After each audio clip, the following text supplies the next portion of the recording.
जिल्ह्यातल्या अनेक तालुक्यांमध्ये भूकंपाचे धक्के जाणवलेत।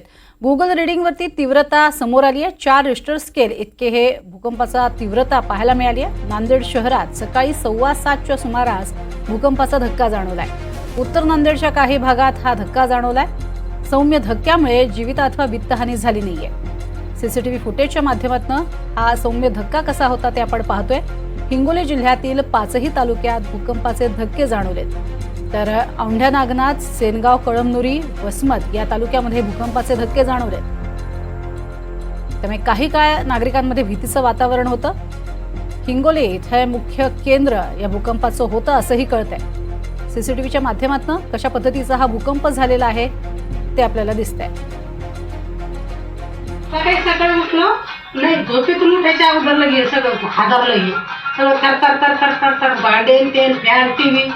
मला असं काय व्हायला लागलं काय की मग आम्हाला असं वाटलं का भूकंपाचा धक्का आला का काय, म्हणून मग आम्ही उठून बाहेर गेलो खाली विचारतो तसंच बाहेर पडला म्हणजे पूर्ण लगे असं मला उठवून टाकली मी तर एवढं म्हणजे त्याच्यावर हे झालं।